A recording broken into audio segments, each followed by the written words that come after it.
Hello and welcome back. This is the week 8 lecture. So now we are working on essay 2, our big textual analysis essay. So we've been practicing for the last couple of weeks. We've been learning about the basics of analysis. So now I just want us to walk through the writing process a little bit, talk about some of those stages of the process that we covered back with essay 1. It will be a little bit of review, but I also want to add some more specific detail about this assignment in particular. Because obviously, as we know, the analysis is very different than the narrative. We have different goals. We are using different techniques, different strategies. The essays themselves are going to look a lot different, sound a lot different. They're going to be about very different subject matter.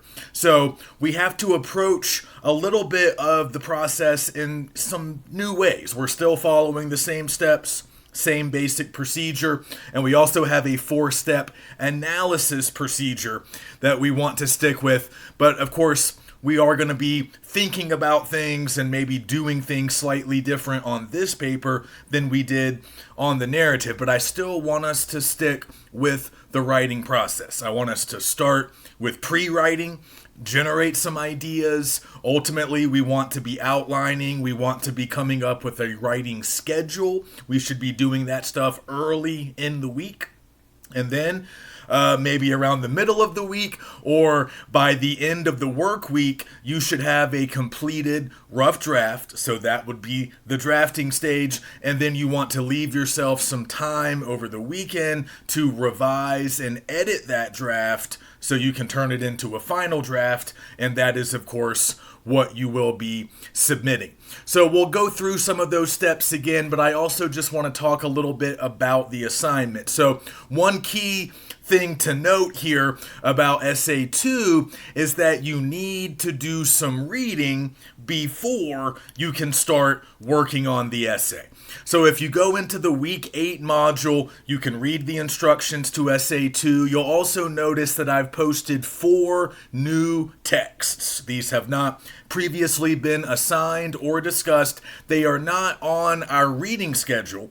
They do not appear on the syllabus, but they are the texts that we will be using for this essay.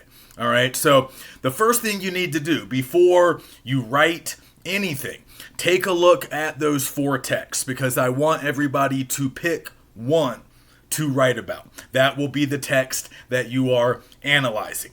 That's going to become your subject for essay 2. So before you make a decision, just skim through those 4 texts. I'm sure you guys know how to skim. I often want you to read much more closely and critically, but this is one of those few times in the class where skimming is fine. I don't expect you guys to read all 4 articles from start to finish before making your decision.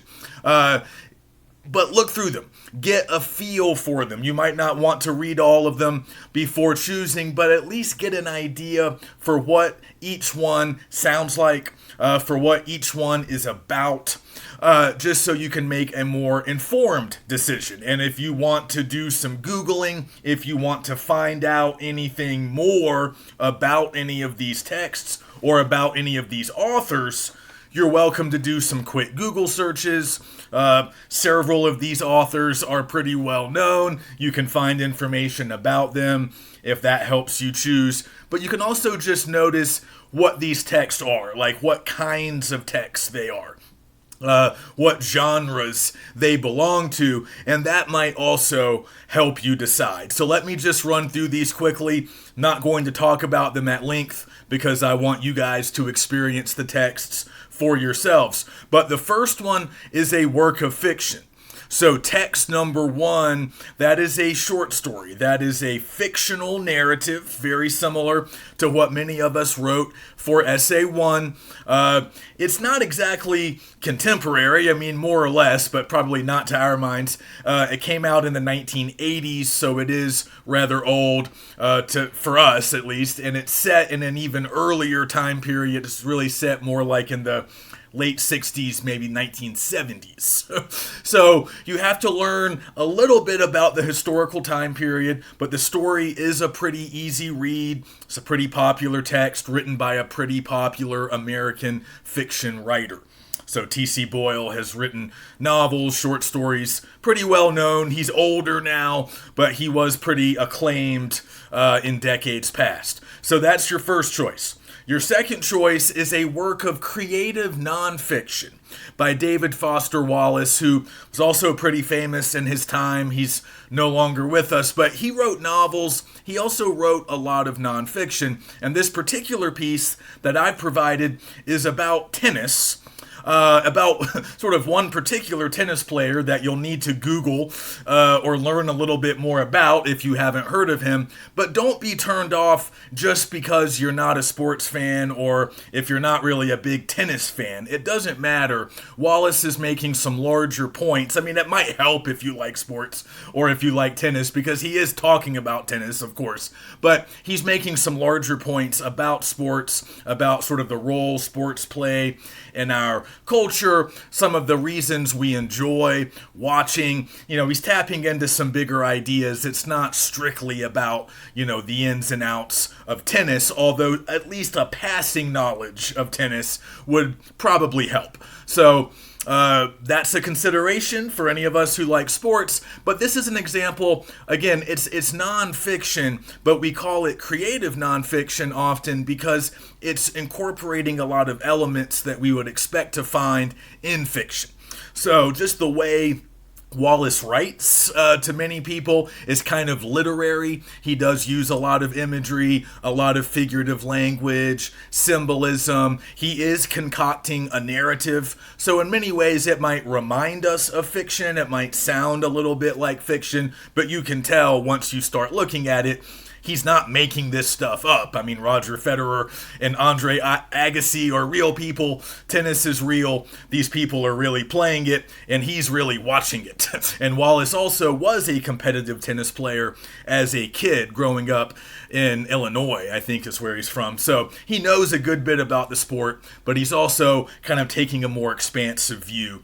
So it's a pretty fun read, a work of nonfiction that has a lot of those elements of narrative that we've been talking about. That's your second choice. Your third choice is really a news article.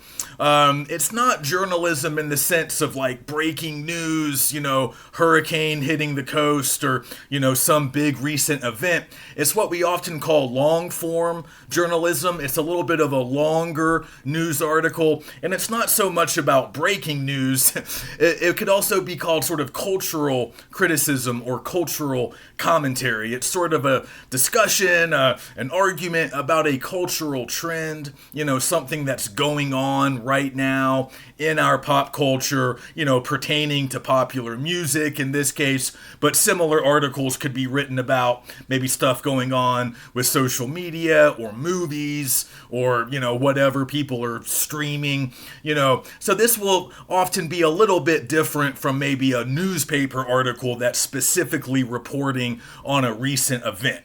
In some ways, the author here, Helen Lewis, is kind of reporting on the release of a recent album. She is kind of talking about that, but her discussion is a little bit more about fans' relationship with this particular artist and sort of the role that some of that is playing in our larger sort of cultural moment. Again, it's a little bit of a more sort of broad argument, much like how Wallace uses tennis. So again, you don't have to like the artist that the article is about to necessarily choose that article. You might still find it interesting for some of the larger points that Lewis is making. So this is a news article, but kind of a lengthy one, originally published on the Atlantic's website. The Atlantic is a long-standing, well-known news magazine, but they also have a lot of this type of long-form, sort of cultural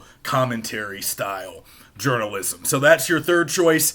And I really went out to left field for the final choice. The fourth text is totally unlike the others, and it's totally unlike anything else we've read so far in this class.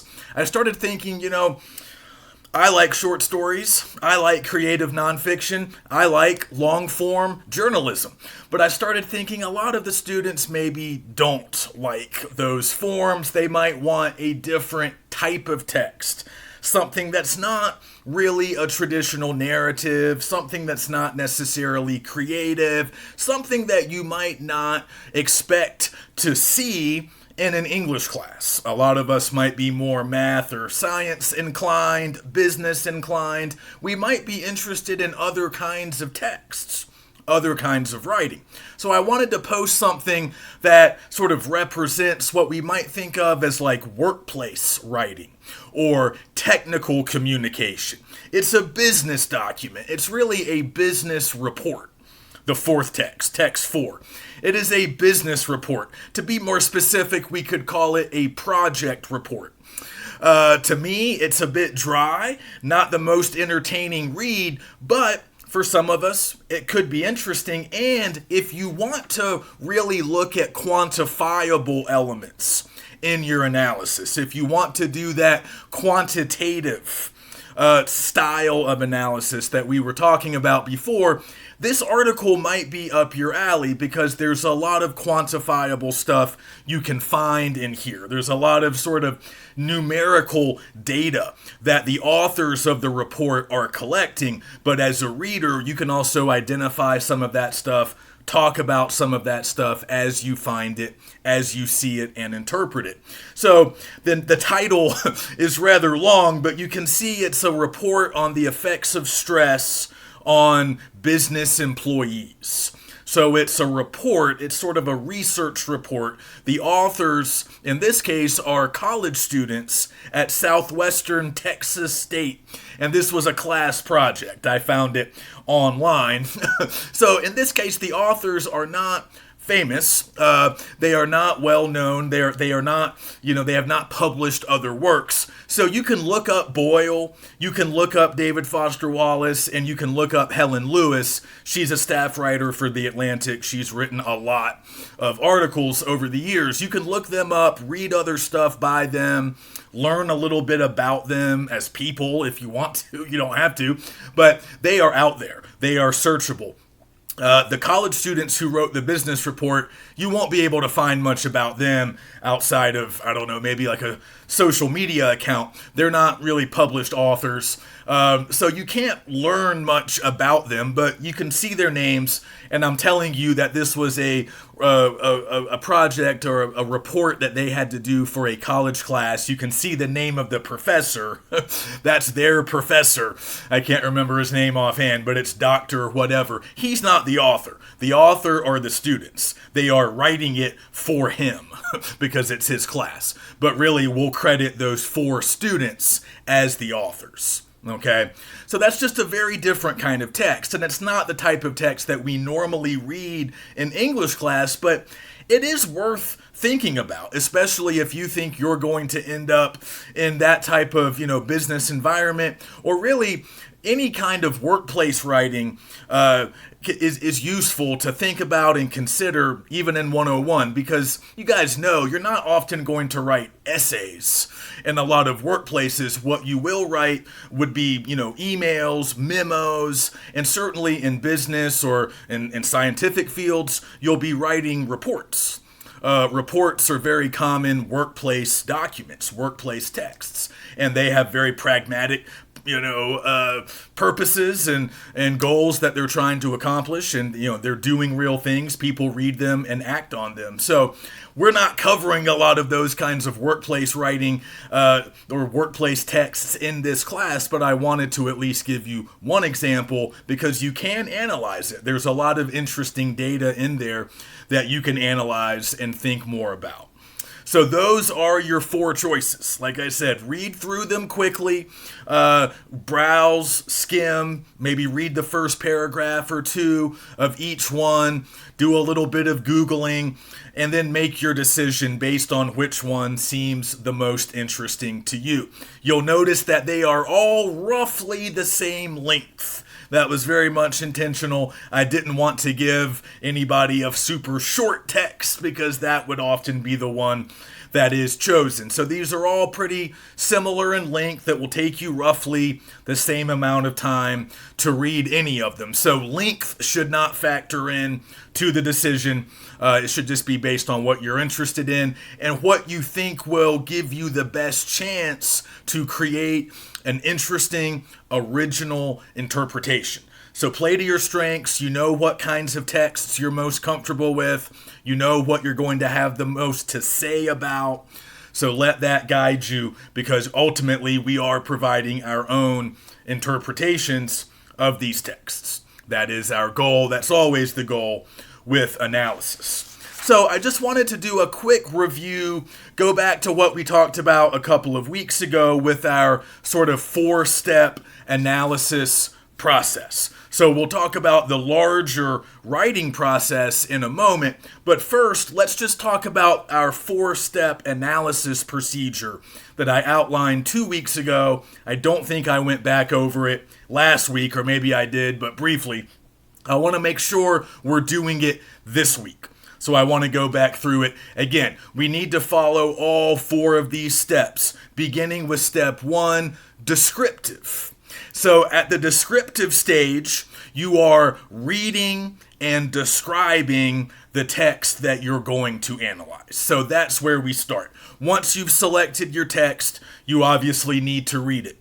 And you need to read it critically and actively. That means if you have a printout, you should have a pen in hand. If you're reading it on the screen, that's fine, but you still need to annotate. Okay, that's really what we mean when we say reading critically and closely. A big part of that is taking notes. Ask questions. If you come across a word or a reference that you don't recognize, look it up.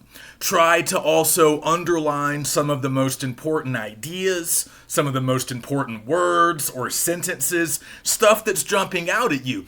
The underlining is really important because a lot of that stuff that you're underlining and writing notes about as you read, much of that will later be what you analyze. A lot of those will be elements or parts that you're ultimately going to be analyzing in your interpretation. So you want to go ahead and make a record of those. Identify them, find them, highlight them, circle them, underline them, whatever, and then jot down some notes. Those notes can be your observations, your personal response to whatever the author is saying or doing.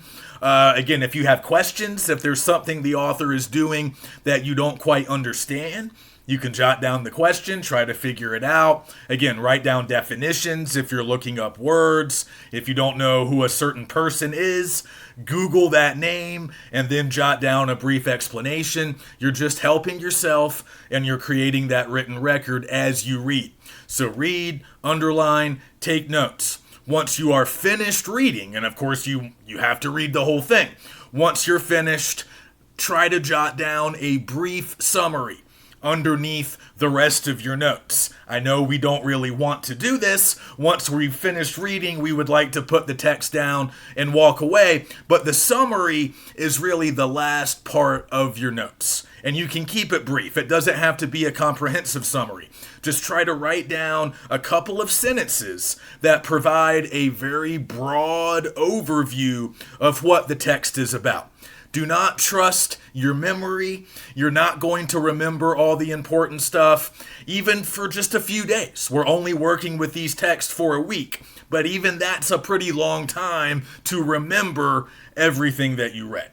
In fact, you start forgetting stuff that you read even before you finish reading.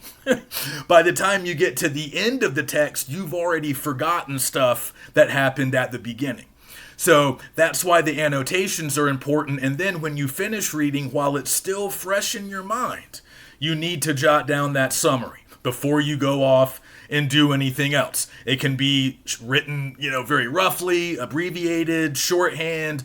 You're not going to turn those summaries in. They are just for you, but they really will help you. And they'll prepare you for the next step, which is analyzing the individual parts. So we call this the analytical stage. Really, the whole thing is analytical. But what we mean here with step 2 is that you're analyzing the individual parts or elements that you have sort of identified in the text. So remember, this is the core of analysis. This process of breaking the text down into its individual parts and elements. That's what we have to do if we want to be successful with this assignment. So in step 2, you can really just make a list.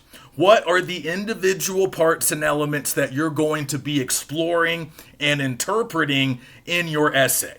And remember, there are qualitative elements that you can look for, things that are really related to the quality of the text. They can be somewhat abstract, like a lot of those narrative elements that we've been talking about, plot, theme, conflict, not necessarily things we can pick up and hold, but concepts, ideas that we can identify, think about, and discuss more.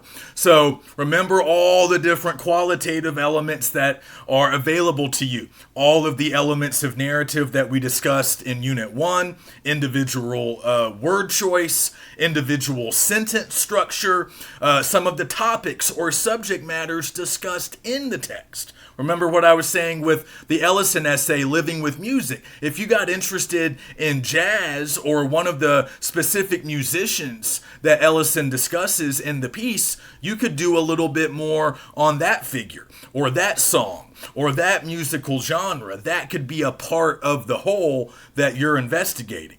Also, just any key idea strikes you as interesting or important, if it gets repeated, especially individual scenes or moments in the text, and then of course the overall meaning or theme of the text. You have to deal with that somehow, some way. Those are all qualitative elements. But then remember, we also have those quantitative elements that we can look for. Quantifiable things that we can actually sort of count, hold. They often have a physical existence, at least on the page or on the screen as we're reading. So like the frequency of certain words, not just talking about what a word means or the connotations of a word, that would be more qualitative, but now just counting up the number of times a word appears. Right? How often is it repeated? Why does that matter? Also, the repetition of certain phrases or ideas. You can collect numerical data on stuff like that. And remember, we can still do sentence structure in a quantitative way, but we're not so much focused on does the sentence sound good? We're more focused on how it's constructed. How many clauses go into it? What are all the punctuation signs that go into it? How is it built? How do the clauses work together? What do we see inside the sentence? How is the sentence built? How is it arranged? Again, count up clauses, count up phrases, count up punctuation signs. You can look at the proportion of long sentences to short sentences. What kind of rhythm does that create? Again, this is sort of numerical data that you can do, that you can find, by counting stuff up. And then once you have those data sets, you can do stuff with them. You can make observations and claims about them. And then finally, the overall appearance of the text. How does it look on the page or on the screen? And this has a lot to do with paragraph formation. How are the paragraphs arranged? Are they long? Are they short? What all goes into paragraphs? What do the paragraphs look like? And what is the sort of effect on readers? You can also look for any visual aids like illustrations, diagrams, graphs, charts, tables, anything else that might accompany the written text. Okay, so these are all potential parts. These are all potential elements that you can be listing in part 2. Now, I'm recommending that you pick 3 to 5. You can go maybe a little beyond that, but I wouldn't recommend it. I mean, you don't want to give yourself too much to work with, right? So 3 to 5 is a good number, 3 or a good range. 3 is the minimum. You can't really make it to our length requirement with less than 3 parts. but more than 5 might be a little bit too much. But, if you end up with 6 or 7, especially if they're all very related and they have really strong relationships between each other, that would allow you to potentially discuss multiple elements at once. Maybe many of them go together and they can sort of be discussed together. In that case, you might be able to tackle more. But use good judgment. Give yourself enough to, generate content, but don't give yourself too much to where it becomes overwhelming. So you can't cover every single part or element. You're just picking out the ones that are most interesting, most meaningful to you. And you need to be able to explain each one, and then you need to also be able to explain the relationships between them and how they're all working together to create this larger text, this larger meaning. Okay, so once you've done all that, once you've gone through steps 1 and 2, you're ready for the interpretive stage. And this is really the step at which you are writing. All right, you are sitting down to actually put together your essay. You are uncovering meanings and messages. You are explaining how those individual parts work and how they are all contributing to meanings and messages. You are putting together your own original interpretation. And like I was saying last time, if you are doing analysis the right way, if you're following my procedure, following these guides, your interpretation will, by definition, be original. If you're not using AI or any summary websites, you're doing all of this yourself, you're using your own notes, your own summary, your own ideas and thoughts about the text you chose, then whatever you come up with, whatever conclusions you arrive at, whatever big claims you want to make, it will be original. It will be yours. Not everybody will agree. I might not agree, but that's okay. The goal here isn't to create an interpretation that everybody will agree with. There's no fun in that, and that's not going to be an original argument of your own. That's not going to be an original statement of your own. If everybody agrees, then it's obvious. It's already been said. It's already been established, like we've seen. It's always easy to find summaries. It's always easy to find the obvious theme at work in a text. If you don't know it, you can go and find it through Google in a matter of seconds. But remember, with analysis, we're going beneath the surface. We're going beneath and beyond the obvious. So we're trying to contribute something original to the understanding of this text. So if you're doing your own work and you're going through these steps, whatever you end up with will be yours. And it will be rigorous if you're going through our 4-step procedure here. So you're starting to write your interpretation. This might take some time. You're going to sort of collect everything that you've put down in your notes, everything that you've come up with, the ideas that are floating around. Now you articulate them. Now you express them in the form of complete sentences and complete paragraphs. So you are building your essay. And by the end of that original interpretation, you need to provide your evaluation. So this is step 4, the evaluation stage. You're making an assessment of the text. Once you've told us what it means, once you've really provided your interpretation throughout the essay, you can spend maybe that final paragraph of the essay, the conclusion, providing your evaluation. Now that we know what the text means, you can tell us how effective it was in accomplishing its goals. How persuasive was it? How well built was it? Does it do what it set out to do? So you can think a little bit about the author's intentions, what we think the author was trying to accomplish, what the text is doing in the world, how successful it is. That's the final step, providing your own evaluation. You've earned the right to pass your own judgment once you've done all of those other steps. Okay? So that's what we're doing. So I want you guys to sort of bake those steps, that 4-step process into our larger writing process to kind of see how these two dovetail.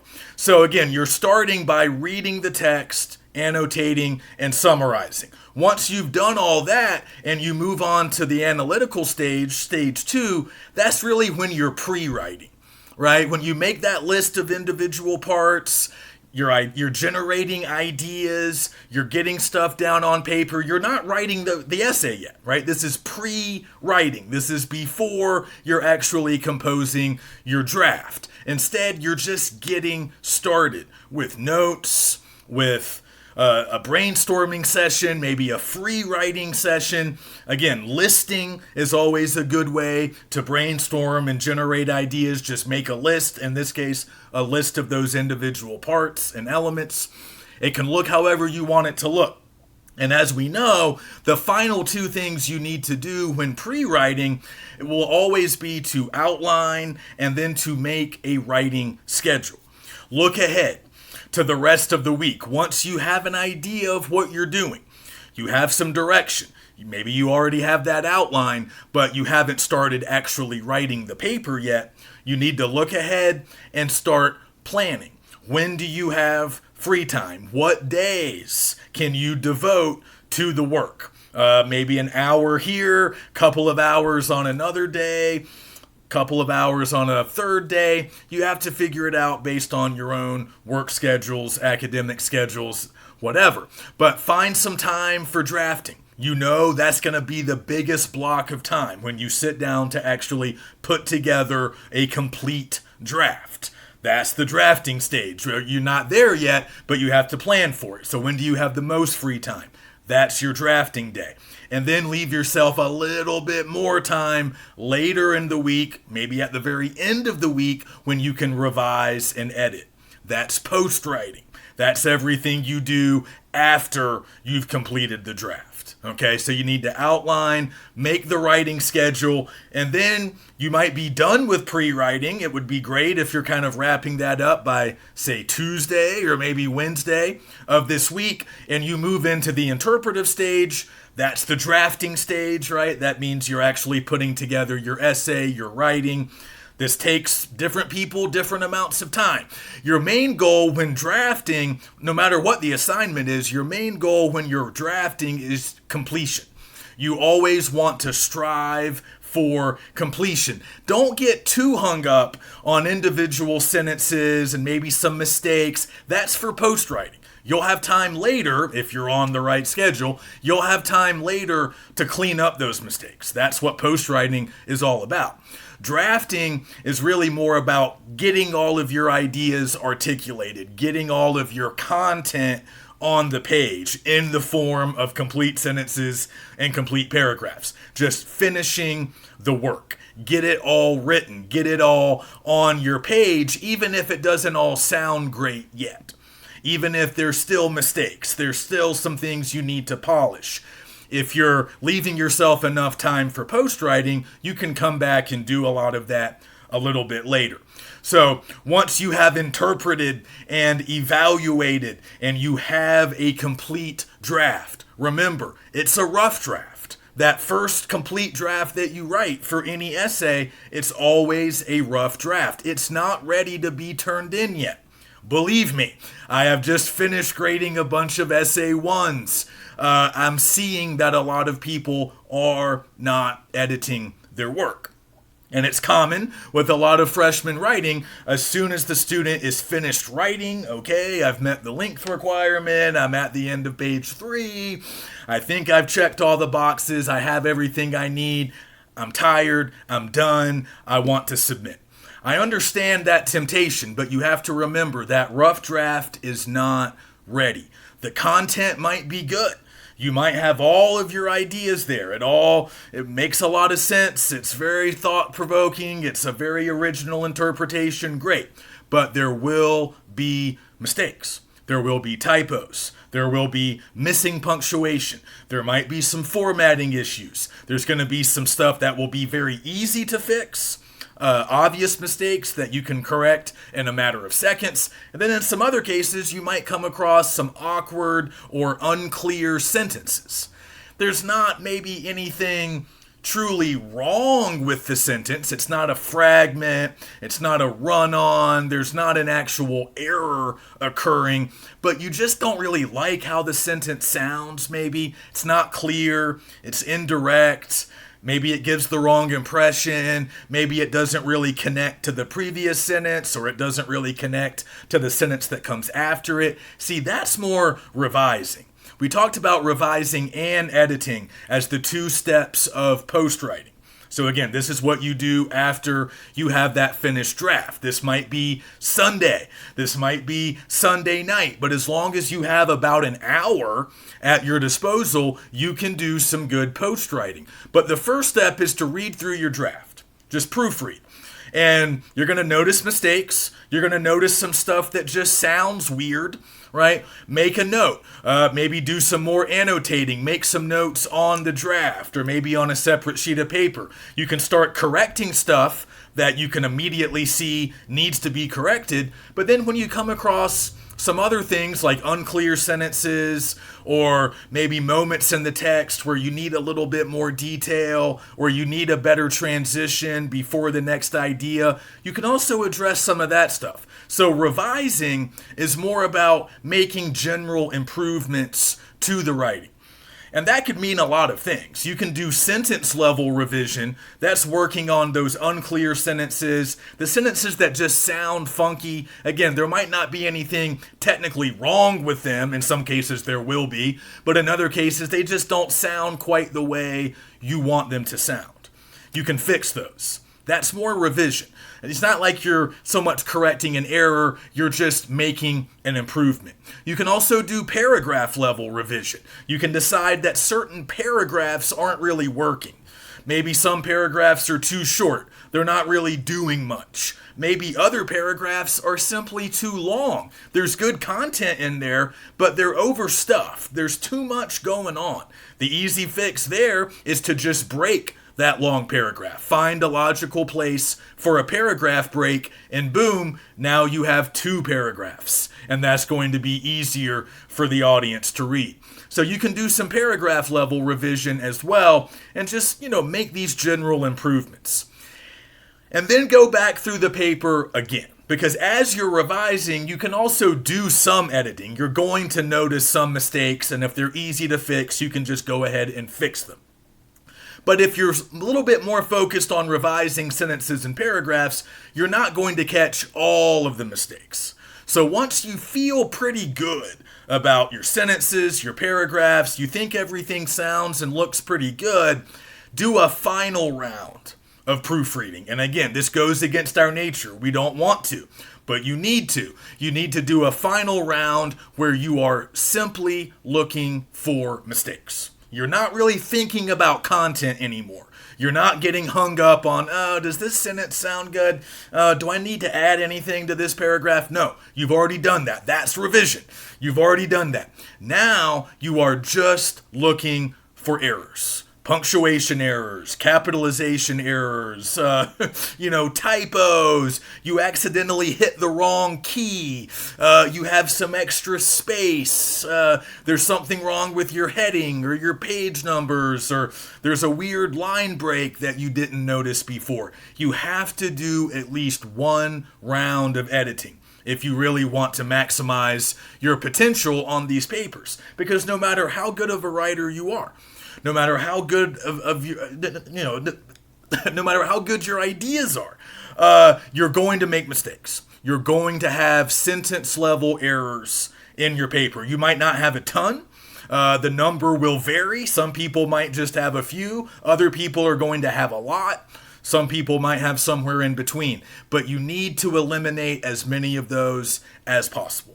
Okay, I'm noticing with essay 1, a lot of the writing can just, at times, it's gotten a little bit sloppy. Certainly not for all of us, but for some.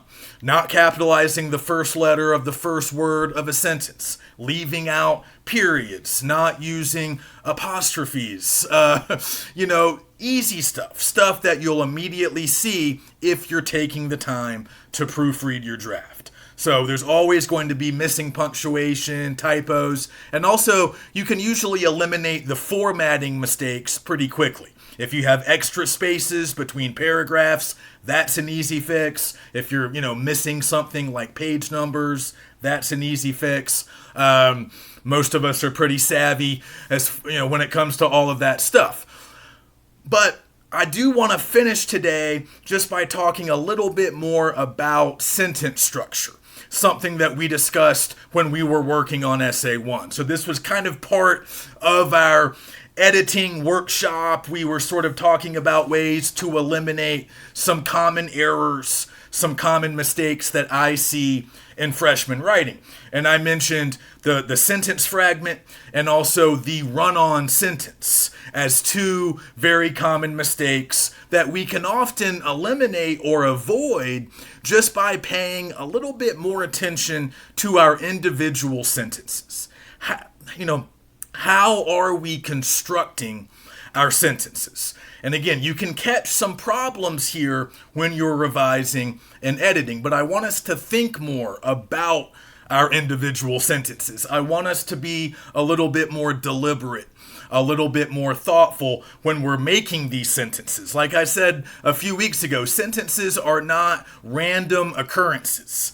They don't just happen when you put together a few words or a few different thoughts. They're not just sort of magical creations that appear and are fine and you never have to worry about. Sentences require work. Writing good sentences is often hard work. And that's kind of the nuts and bolts of writing in a lot of ways, is assembling good sentences. Sentences that are complete, sentences that are correctly punctuated, but also sentences that make sense. Sentences that build on one another. Sentences that work together with what came before and what comes next. Sentences that will hook the interest of readers. Sentences that are going to keep people reading, keep people oriented, not confuse readers, right? We ask a lot of our sentences, so you need to think a little bit more about them and make sure that yours are sound,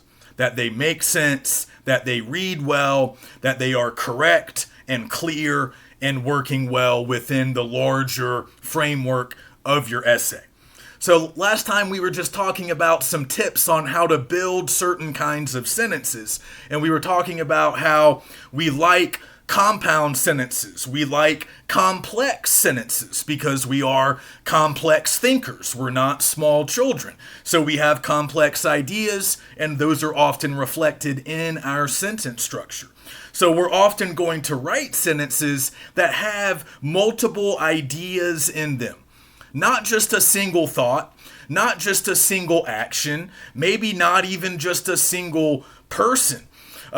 Multiple people, multiple actions, multiple things are happening. There might be multiple thoughts, multiple threads that are connected and related, but they're also sort of separate in some ways. They have sort of autonomous existences to some extent. So we talked about this in terms of independent clauses. We mentioned a few weeks ago that a lot of our sentences will contain more than one independent clause. And remember, an independent clause is just a group of words that could, if we wanted them to, stand alone as a complete sentence. So an independent clause meets all the requirements of a complete sentence. It has a subject, it has a verb, and it expresses a complete thought. So if we wanted to make an independent clause a standalone sentence, we could do that.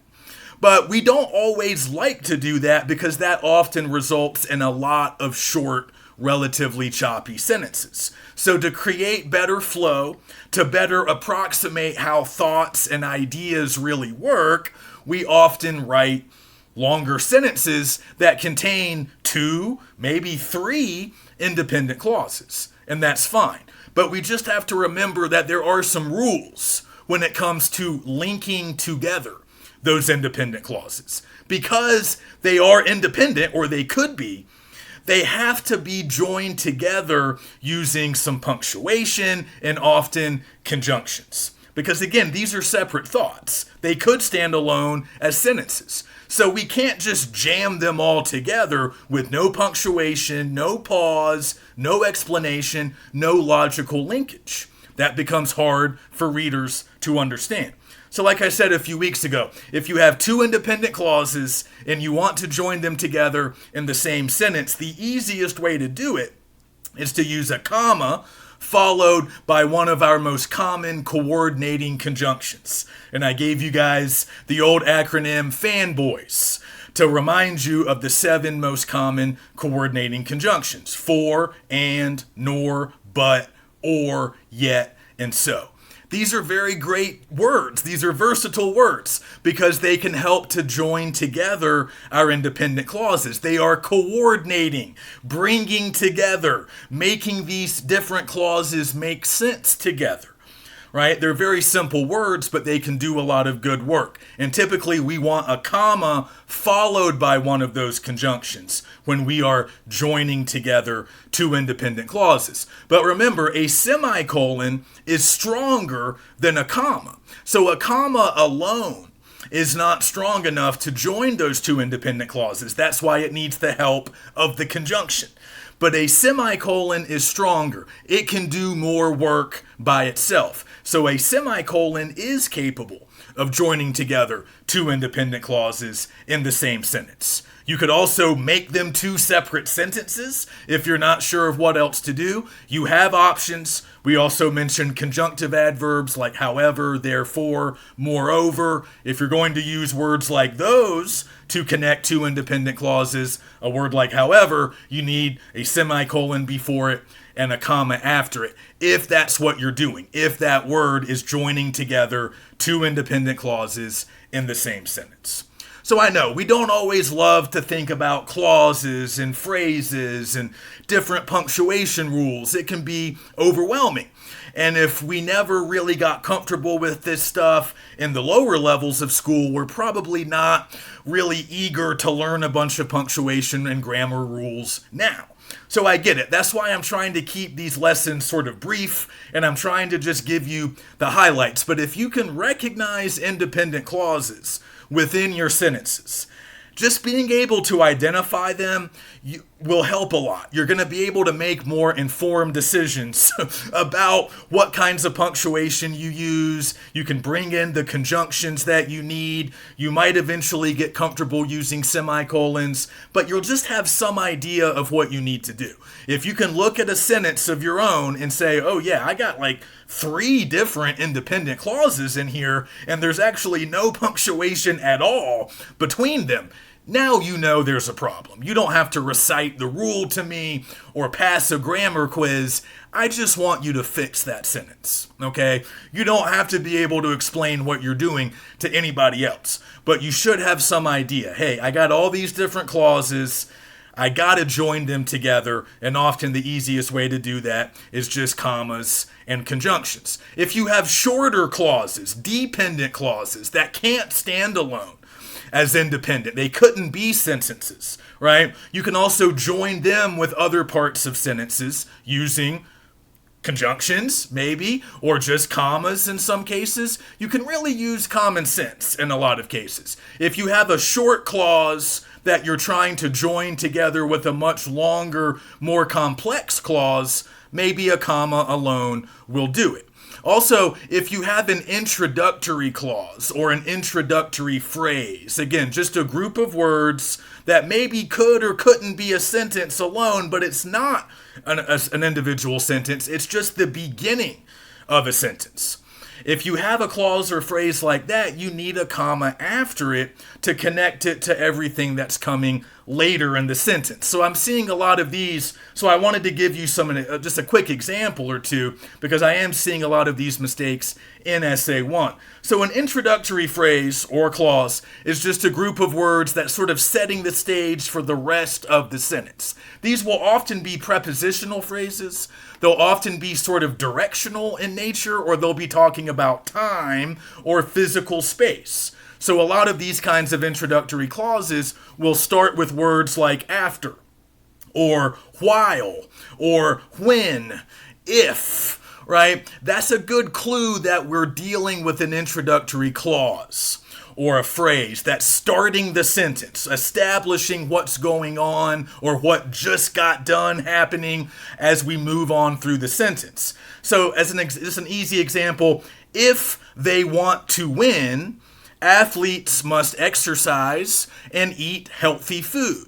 In this case, if they want to win is an introductory clause. If they want to win. That's setting the stage for the rest of the sentence. It's sort of creating an idea, and that idea will be concluded later in the sentence. But just reading that, hearing that, we should notice that we want a brief pause. We want a brief pause after the introductory clause. If they want to win, comma, athletes must exercise and eat healthy food. That's just kind of the natural structure of that sentence. We always pause after an introductory clause or phrase, just briefly. A comma signifies a brief pause, not as long as we might pause for a semicolon or a period. Just briefly, and it connects that opening part of the sentence to the rest of the sentence. Okay, it sounds good, looks good, and we can move on. And sometimes if we don't add a comma after an introductory phrase or clause, the meaning of the sentence can become confused. So an example I've used for a long time, listen to this sentence as I read it out loud. While we were eating, the dog began to bark loudly in the backyard. So again, just hearing the sentence, you know where we want to pause. We want to pause with our comma after the introductory clause. While we were eating. That sets up the rest of the sentence. While we were eating, brief pause, we're going to tell you what happened. Okay? But if we don't have that pause, if we don't have the comma after the word eating, you can imagine what the sentence would look like on the page. If we don't have any punctuation, if we don't have any comma in this sentence, it will read like this. While we were eating, the dog began to bark loudly in the backyard. It won't take long for a reader to figure out what the author's meaning is there, but for at least a moment, it is going to sound like the family in question is eating their dog. And that's not what we mean to say, right? So commas do matter, right? Commas matter when it comes to comprehension. And sometimes if you leave the comma out, the sentence isn't going to sound the way you want it to sound, right? And you might not notice unless you go back through your draft, proofread, revise, and edit. A more common example of, use a comma, save a life. The very simple sentence, let's eat Grandpa. We are addressing Grandpa. Let's eat. That's the introduction to the sentence. We need a pause between that introductory part and the rest of the sentence, which is just one word. But if we don't have a comma and a pause between eat and Grandpa, it of course sounds like we are going to eat Grandpa, and that's not what we mean. So it seems small sometimes, but again, sometimes the meaning of the sentence hinges on proper punctuation. If you don't have the comma in the right place, if you're not joining the independent clauses properly, if you accidentally left the sentence as a fragment, now the sentence isn't going to do what you want it to do. It's not going to be clear. If it's clearly a mistake, I'm going to mark off points for it. But more importantly, you're not getting your meaning across. You're not getting your purpose achieved, because the sentence might be confusing, the reader might not understand it, or the reader, if the reader is me, might be correcting it, and of course not fully appreciating it because it's not correct yet.